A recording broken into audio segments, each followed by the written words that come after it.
teori sebelumnya. Sedangkan kalau esai itu sama-sama karya argumentasi seperti opini. Cuman yang membedakan kalau esai, selain kita menyampaikan argumentasi kita, terus analisa, itu harus didukung dengan riset fakta dan teori sebelumnya. Nah, beberapa orang atau justru malah banyak ya, itu banyak yang salah kaprah memahami esai. Ada sebagian orang yang hanya sekedar memaparkan teori. Nah, itu sebenarnya salah esai seperti itu. Teman-teman pernah nggak dulu pas senior ospeknya ngasih tugas esai, terus kayak seolah-olah cuman diminta memaparkan teori aja? Pernah nggak pengalaman kayak gitu? Itu sebenarnya salah kalau di dunia literasi. Saya berani bilang seperti itu karena ini, saya berkecimpung di literasi selama ini di berbagai organisasi literasi yang saya geluti ya. Bahwasanya dan juga dalam secara teori pun, kalau kita hanya membahas ulang sebuah teori saja, memaparkan itu belum masuk ke esai. Karena apa? Karena belum ada unsur argumentasinya. Teman-teman bisa browsing pengertian esai. Di situ pasti ada unsur argumentasi.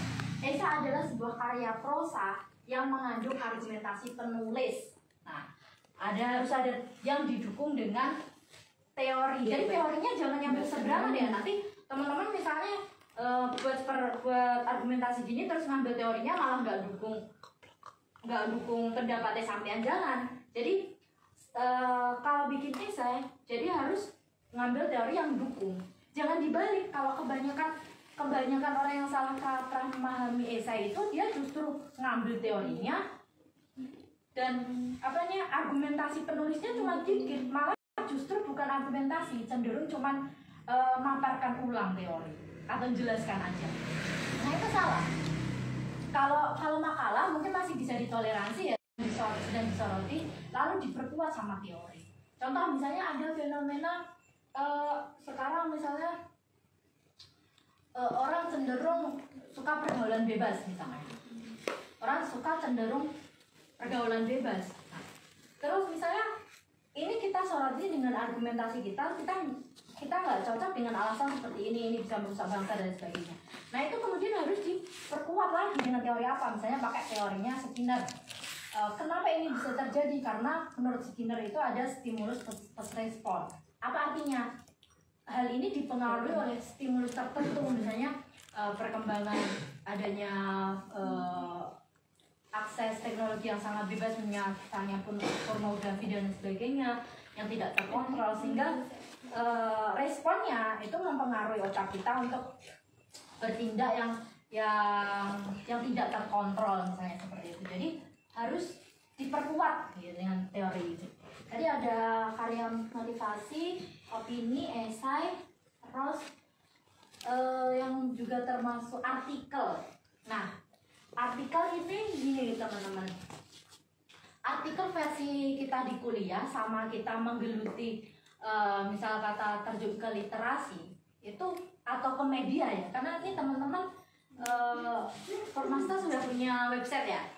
Sudah. Ya, sangat apresiasi sekali dan selamat untuk launchingnya website Permasta. Ini sangat bagus, sangat gerakan yang bagus dan harus dibudayakan itu. Ini menjadi sebuah paradigma yang benar-benar mengikuti industri 4.0 dan juga sebagai langkah kita untuk maju gitu ya. Nah, kalau artikel di dunia media itu cenderung kayak gini, kayak misal pernah baca gini nggak? Misalnya buka di website media besar itu muncul kayak misalnya gini. Terus misal contoh gini, ini yang tema lifestyle ya. Misalnya contoh kayak cara mengatasi bad mood dalam hujan. Pernah lihat kayak gitu nggak? Nah, kalau artikel di dunia media itu cenderung seperti itu. Atau lagi misalnya kalau di dunia teknologi misalnya cara membuat website dengan WordPress misalnya, atau cara misalnya lagi tips agar website muncul X1 di Google. Nah, kalau di dunia media, artikel itu cenderung seperti itu, cenderung ringan. Kalau di dunia ini perkuliahan, artikel itu cenderung kayak mengandung teori-teori biasanya. Kayak kita bahas teori apa dibahas, terus dipaparkan dan juga mendukung atau tidak teori tersebut. Jadi misal kayak dulu di HMI ya, saat saya EK2 itu harus bikin artikel. Jadi misal kata kayak ngambil teori apa gitu ya, misalnya teori kepemimpinan. Nah itu dikaitkan dengan realitas ini apa namanya politisasi di kepengurusan seperti itu.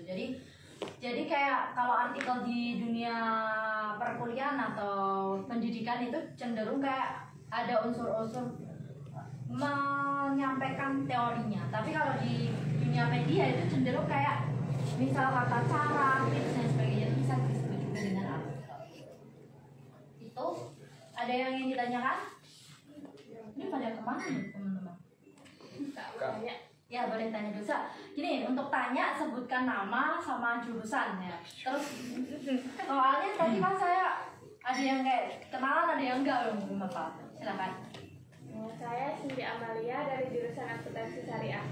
Mau nanya soal esai tadi. Kan kalau kakak bilang tadi esai itu harus ada berdasarkan faktanya, harus ada argumentasinya. Berarti kalau kita nulis esai itu nggak bisa murni argumentasi kita doang. Jadi gini, kalau enaknya nanti saya buka contoh ya. Jadi kalau esai itu karya argumentasi kita yang harus didukung dengan sebuah data tertentu, didukung sebuah data dan juga didukung dengan teori.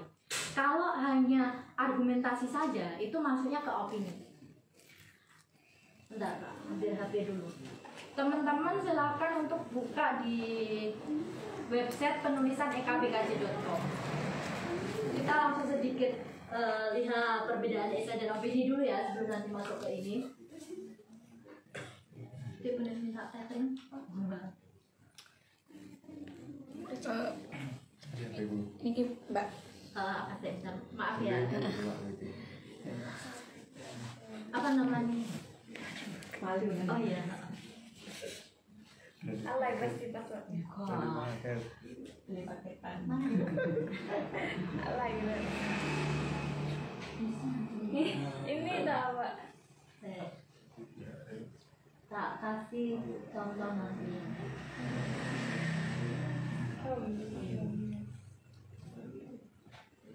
Nanti tak perbandingkan juga sama opini yang di Mojo. Jadi media opini yang paling terkenal itu salah satunya ada seperti mojo.co, terus ada sewar.com. Itu teman-teman bisa dilihat di situ. Opini-opini itu pasti hanya berdasarkan argumentasi terhadap fenomena. Kalau esai itu cenderung ke argumentasi kita terhadap fenomena, terus harus ada data dan teori yang mendukung. Teman-teman silahkan buka di penulisan ekbkj.com. Ini semuanya ada bawa HP? Yang nggak bawa HP itu mana ya? Yang lainnya bawa HP?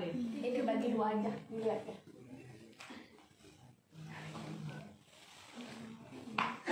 Terus ini, Kami bagi dua lihat. siapa tadi namanya? Cynthia. Join ya. Penulisan ekbkj.com.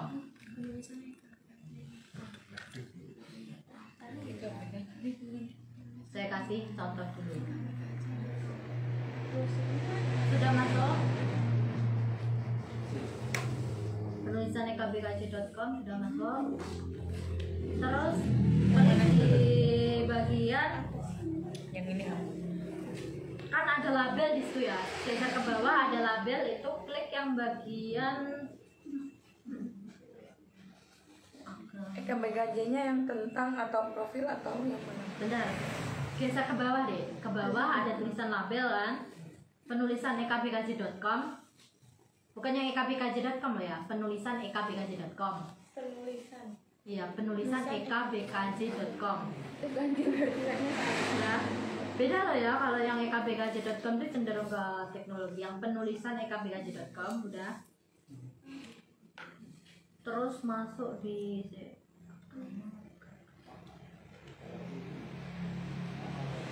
agama, masuk di label bagian agama. Klik bagian agama. Agama. Agama. Nemu, aku belum nemu. Agama sudah masuk. Di situ ada tulisan suka beli sate daripada beli kambing. Wakili realitas pergaulan, itu diklik. Iya. Nah, ini contoh esai. Kenapa saya sebut ini esai? Di depan ini, jadi nanti belum saya kasih ya struktur esai. Nanti ya, ini untuk menjawab ini dulu untuk perbedaan.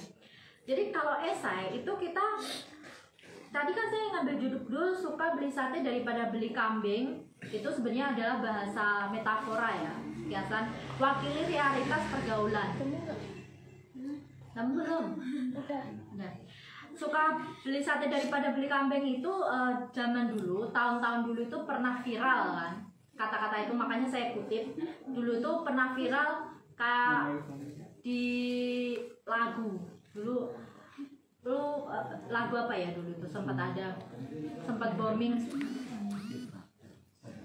Luweh mending tuku sate ketimbang tuku apa ya, tuku.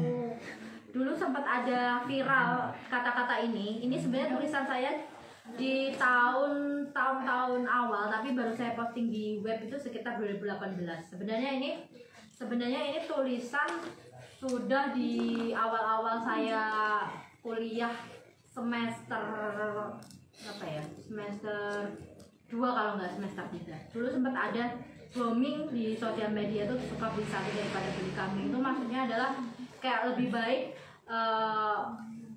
berhubungan, mohon maaf itu ketimbang menikah kayak gitu sebenarnya. Balik kilir, atau maksudnya itu lebih baik pergaulan bebas daripada berhubungan secara formal gitu. Nah, di situ saya kutip kata-katanya, terus wakili realitas pergaulan. Nah, ini kenapa saya katakan sebagai esai? Nih, tadi kan De Cynthia tanya ya, apakah esai itu harus perlu faktanya, datanya, gitu ya, dalam berargumentasi? Iya, karena kalau tidak ada data kita dalam berargumentasi, tidak ada fenomenologinya yang kita ambil, itu sama seperti kita ngomong kosong tadi. Jadi itu nanti endingnya menjadi fiksi, bukan non fiksi, karya khayalan.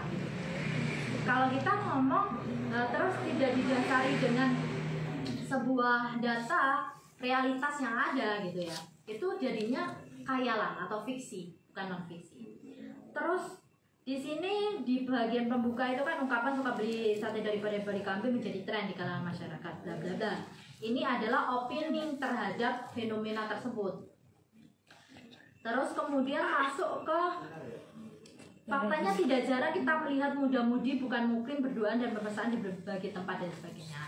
Di situ dijelaskan faktanya itu adalah fakta general ya, maksudnya bukan fakta khusus, realitas yang banyak terjadi yang dimaksud faktanya di situ.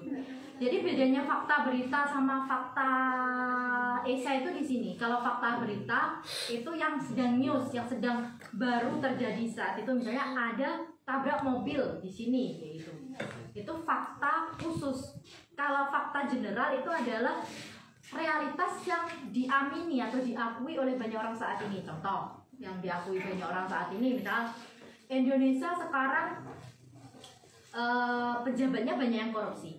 Itu diakui fakta umum yang sedang diakui masyarakat nggak?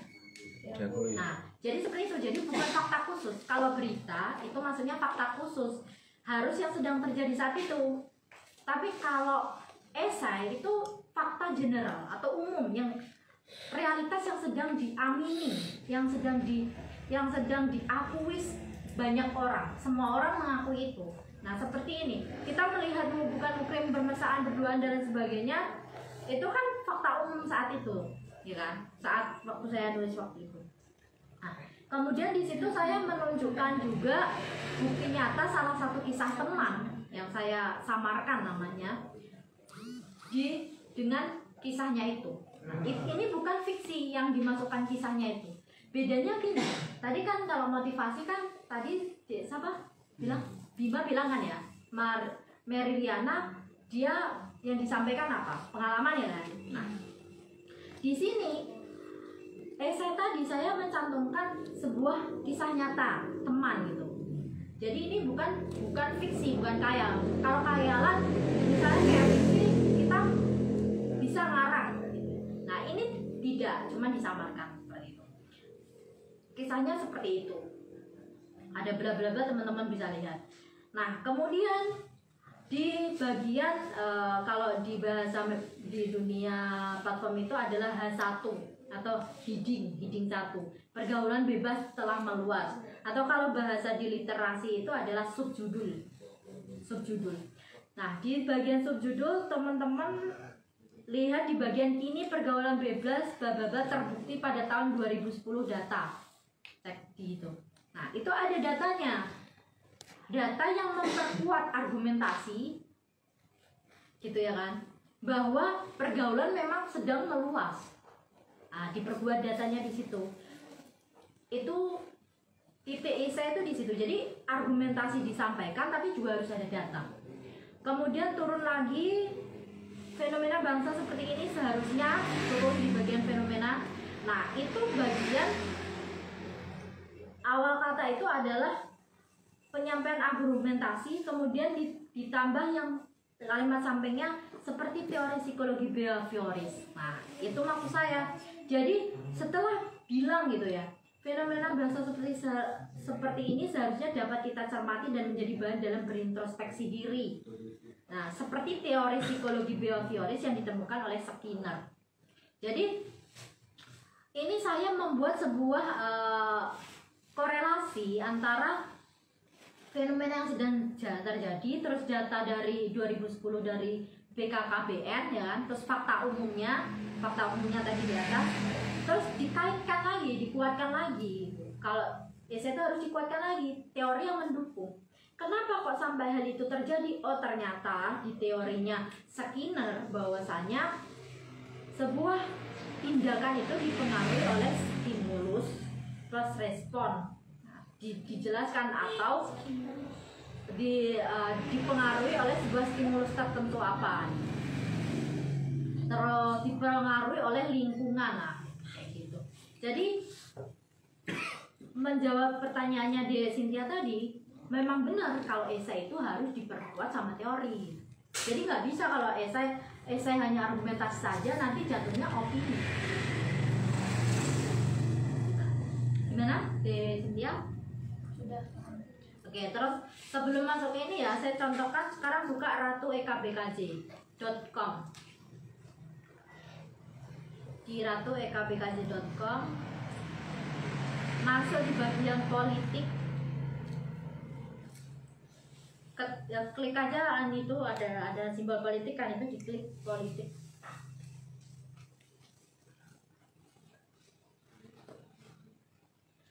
Politik sudah teman-teman. Di bagian politik lalu pilih politik.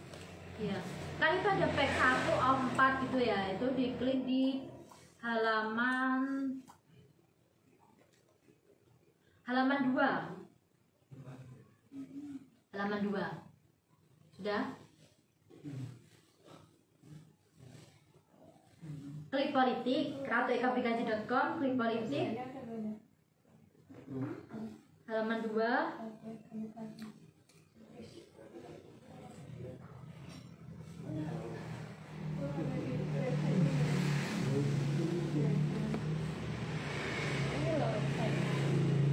ratuekbkj.com.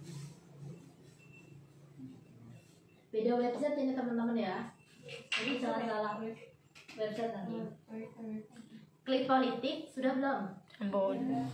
Terus klik di halaman 2. Di situ kan ada pack gitu kan. Nah, itu klik yang 2, halaman 2. Terus cari yang judulnya Pemerintah Jokowi gagal, rakyat dilarang mudik tapi loloskan WNA Cina dan India masuk Indonesia buat sebarkan virus. Klik gitu. Sudah? Pak, pemerintah Jokowi gagal di bagian itu. Nah, ini opini. Kenapa saya mengatakan tulisan saya yang di Ratu KPKJ ini opini? Karena saya menyoroti fenomena yang terjadi, yaitu fenomena pemerintahan Jokowi itu kok meloloskan WNA Cina dan India, yang mana itu adalah sumber pertama munculnya COVID. Nah, di sini full kan, tulisan saya full perspektif saya, analisa saya. Nah, tapi nggak boleh asal ngomong, harus dilengkapi dengan analisa. Nah, saya mungkin menyebar pada seperti kita ketahui bahwa COVID-19. Nah, ini seperti kita ketahui bahwa COVID-19 merupakan virus yang berasal dari tersebar dari negara Cina. Ini kan saya bikin statement umum sehingga tindakan yang fatal. Nah, ini baru masuk ke argumen saya, perspektif saya. Bila membiarkan WNA Cina masuk Indonesia dengan alasan apapun, apalagi hanya sekedar untuk menghidupkan kembali pariwisata, apakah bagi pemerintah Jokowi menganggap nyawa rakyat tidak lebih penting dibandingkan urusan pariwisata serta konsolidasi dengan negara Cina? Nah, ini kan bisa langsung terlihat kan teman-teman dari paragraf ini. Biasanya paragraf ini tuh full mengandung perspektif saya terhadap fenomena WNA Cina dan India diperbolehkan masuk oleh pemerintahan Jokowi. Nah, di sini saya tidak mengutip data, tidak mengutip teori yang mendukung perspektif saya, tidak. Kenapa? Karena ini opini full berdasarkan argumentasi. Tapi supaya ini tidak menjadi omong kosong, itu apa? Nah, saya membuat sebuah logika analisa yang bisa rasional kayak gitu. Kenapa rasional? Di situ saya mengatakan merupakan virus yang berasal dari negara Cina. Ketika kita katakan kayak gitu, otak semua yang ada di sini mendengarkan saya, dan otak-otak orang yang di luar sana pasti berpikirnya apa? Kalau muncul virus dari negara tertentu, pasti langsung mikir apa? Virus itu nggak boleh masuk ke negara kita. Berarti intinya sebagai penyebab kan? Nah, jadi sebagai penyebab, tentu ketika itu sebagai penyebabnya, faktor penyebab itu kan harus dihindari. Misal kita sakit tenggorokan gara-gara minum es, berarti kan penyebab sakit tenggorokan harus ditinggalkan. Nah, di situ saya membuat sebuah statement yang mengandung logika yang bisa diterima oleh otak semua orang. Jadi di situ sisi menjadi tidak fiktif. Jadi gitu, opini itu jangan kalau asal ngomong itu belum tentu disebut sebagai opini. Harus dilihat dulu apakah kalimatnya itu logika yang bisa diterima banyak orang. Kayak contoh yang saya bilang tadi, saya mengatakan di situ, di kalimat itu, seperti yang sudah diketahui bahwa COVID berasal dari negara Cina. Ketika orang baca gitu, dengar kata gitu, pasti orang langsung mikir, oh ini penyebabnya, berarti harus dihilangkan. Nah, seperti itu. Gimana teman-teman, ada yang ditanyakan sebelum saya lanjut? Terus kalau kakak bilang tadi, kalau artikel yang biasanya yang di internet itu juga lebih ke opini, kalau yang di pendidikan kan bukan. Terus apa bedanya opini itu sama artikel itu sendiri? Bukan opini. Kalau artikel itu lebih cenderung tulisannya ringan ketimbang yang di kampus. Kalau yang di kampus itu artikel cenderung kayak ada unsur teori, kemudian teori itu dipaparkan seperti itu. Nah, kalau yang di media, jadi kalau di media itu artikel itu cenderung tulisan-tulisan ringan, kayak misal tips kayak gitu. Nah, saya kasih contoh tulisan artikel ya sekarang. Tulisan artikel itu contohnya kayak ini. Oh iya, ini tadi sebenarnya ada satu lagi nanti karya jurnalistik sebenarnya.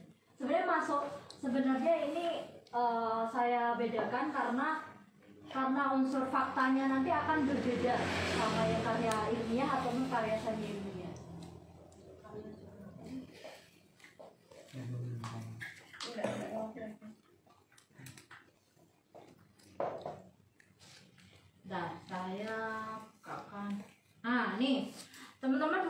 Ratu EKBKJ yang bagian motivasi karir ya. Tips sukses karir, ini cara mencintai pekerjaan ala Ratu EKBKJ. Nah, ini disebutnya artikel. Kenapa disebutnya artikel? Ini sebuah formula tulisan yang ringan, tetapi itu memberikan edukasi. Jadi artikel itu sebuah tulisan yang mengandung sebuah edukasi.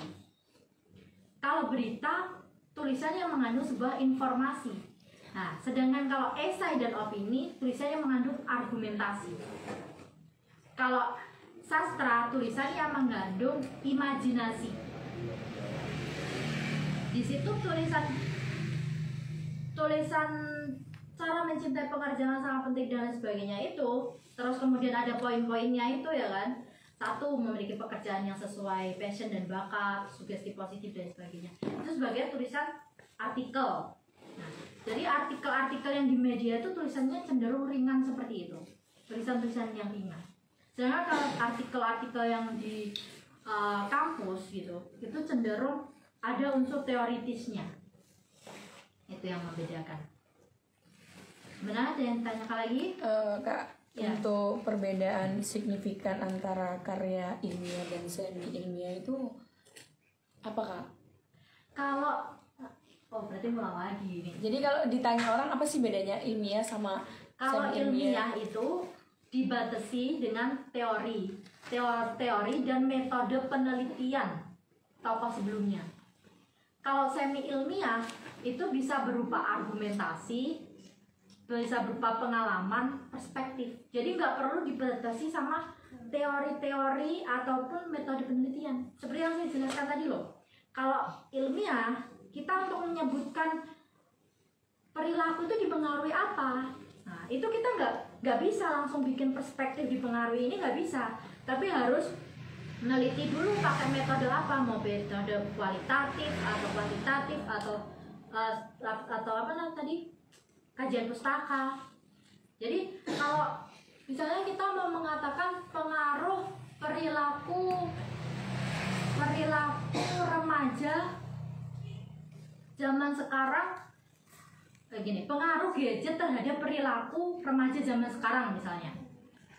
Untuk kita membahas pengaruh itu, kalau semi ilmiah kita boleh berdasarkan pengalaman kayak tadi, motivasi misalnya. Mary Liana nulis bukunya gitu, berdasarkan pengalamannya boleh. Tung Desem misalnya nulis tentang financial revolution, ada bukunya tentang Tung Desem.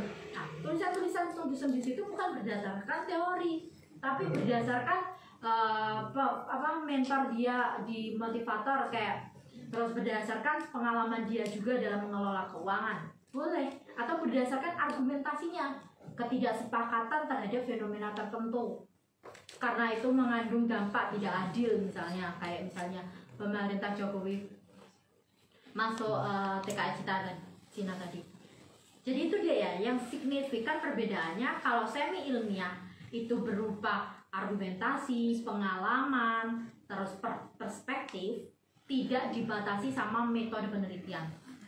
Kalau karya ilmiah itu dibatasi dengan metode penelitian dan teori-teori sebelumnya. Kalau mau ngomong sesuatu, kita nggak bisa ngomong pengaruh perilaku ini terhadap ini berdasarkan argumen kita, berdasarkan pengalaman kita, nggak boleh. Kalau bahasa simpelnya tuh gini loh, semi ilmiah itu cenderung subjektif, kalau ilmiah itu cenderung objektif gitu. Bahasa umumnya seperti itu. Kenapa dikatakan subjektif? Karena berdasarkan pengalamannya, pendapatnya. Perspektif itu kan pendapat ya, pendapat dia. Kayak saya tadi ini nyebut ini di artikel tips sukses karir, nih cara mencintai pekerjaan ala Ratu EKBKJ. Kenapa saya katakan ini subjektif atau semi ilmiah? Karena gini, saya untuk menyebutkan sebuah ini tuh tidak perlu milih mau pakai metode kualitatif, kuantitatif, kajian pustaka, nggak perlu. Saya juga nggak perlu dibatasi teori sebelumnya gitu. Ini berdasarkan tips sukses saya dalam perspektif saya. Nah, makanya itu ini tidak bisa masuk kategori ilmiah karena berdasarkan perspektif saya kayak gitu. Yang membedakan di situ. Gimana Dek? Siapa tadi belum nyebutkan nama sama jurusan? Yami. Yami jurusan Manajemen dakwah. manajemen dakwah. Oke. Gimana? Ada lagi? Bisa dipahami? Oke, yang lain? Ada yang tanya? Ya, boleh. Nama dulu sama jurusan apa? Nama saya Ovi Konada, jurusan Akuntansi Syariah. Ya, mau tanya apa? Mau tanya, kalau kan katanya tadi kan opini segala hal yang intinya itu kan bisa dikatakan semi ilmiah karena istilahnya analisa. Iya, analisa dan argumentasi.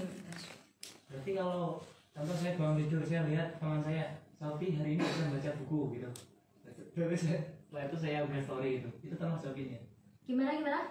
Sophie hari ini bisa baca buku, saya lihat. Sophie hari ini bisa baca buku. Berarti pertanyaannya gini, untuk ketentuan opini itu sendiri apa sih? Maksudnya gini, karya opini atau sampean beropini? Ya, Kan, kan?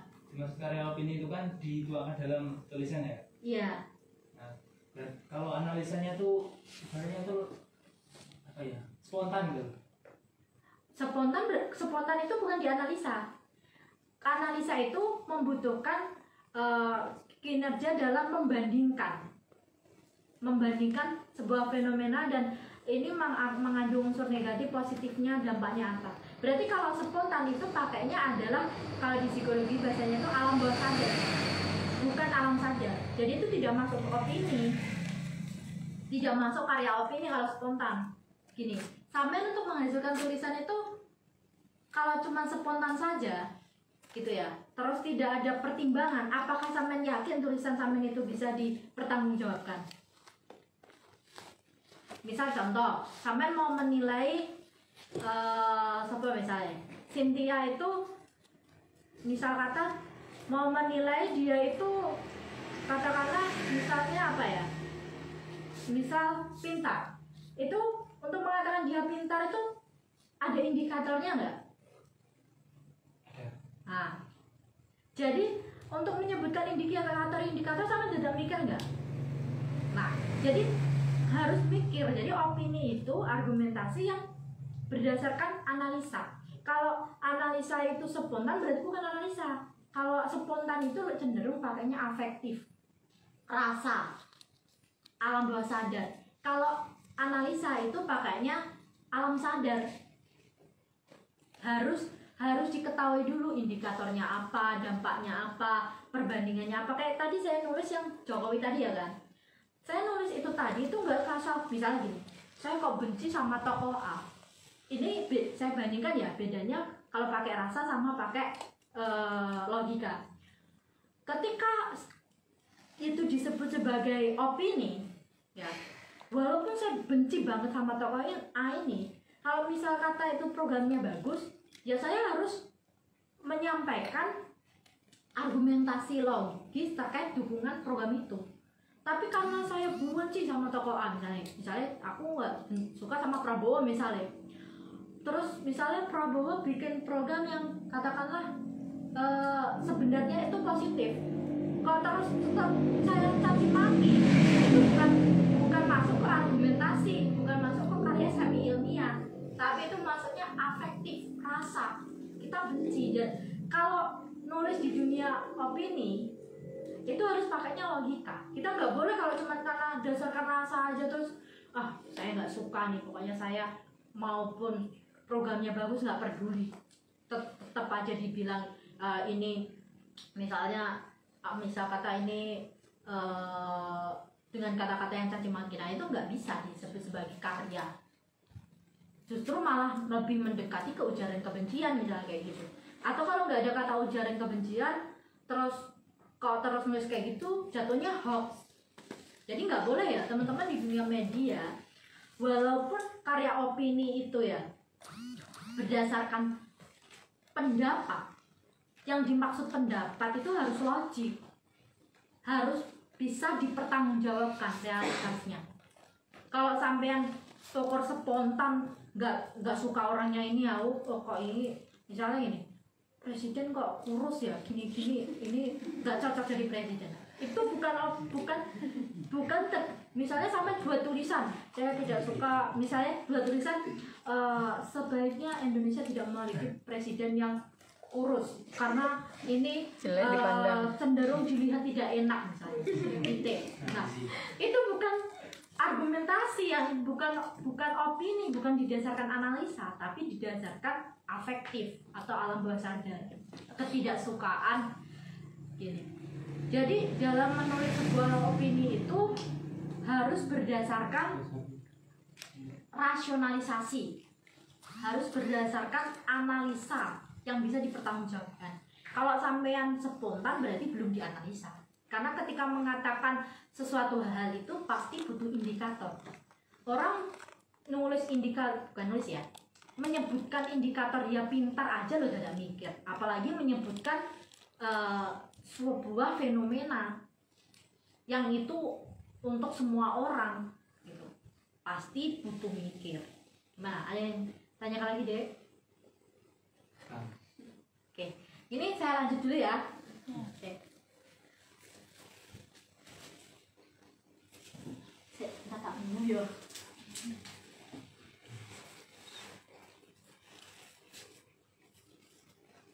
Nah, jadi enak teman-teman kalau aktif kayak gitu, tanya gitu, jadi lebih hidup diskusinya. Lapar ya. Tadi ini sudah ya. Sekarang ke karya sastra. Pasti kalau karya sastra semua orang tahu kan. Siapa yang pengen berpendapat? Silakan angkat tangan. Karya sastra itu apa aja jenisnya?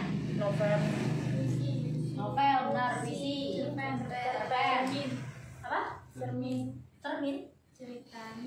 Oh, cermin. Cerita cermin. Sebenarnya kalau di literasi itu disebutnya bukan cermin, tapi cerpen, cerita pendek. Ya, bukan cermin ya. Ini kalau jadi apa namanya? Diksinya supaya benar gitu ya.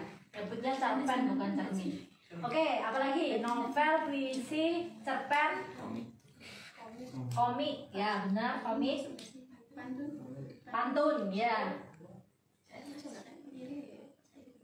Apa lagi? Syair itu puisi, saja itu masuk puisi, masuk ke formulanya puisi. Terus, saja itu bagian dari puisi. Apalagi ada lagi terlit. Terlit itu juga masuk ke karya sastra. Apa beda? Mohon maaf. Apa bedanya novel dengan terlit ya, teman-teman? Kalau sudah memahami di dunia literasi atau penerbitan, kalau novel itu biasanya jumlah halamannya itu pasti paling tidak 200-an. 200 ke atas itu novel. Dan biasanya novel itu di apa ya, di target pembacanya, target marketnya itu untuk orang-orang yang sudah dewasa secara umum. Sedangkan kalau terlit itu biasanya karya yang jumlah halamannya itu 100, bahkan di bawah 100, misalnya 70 kayak gitu halamannya buku. Terus kalau terlit juga itu biasanya untuk market pembacanya itu untuk remaja, cenderung ke remaja.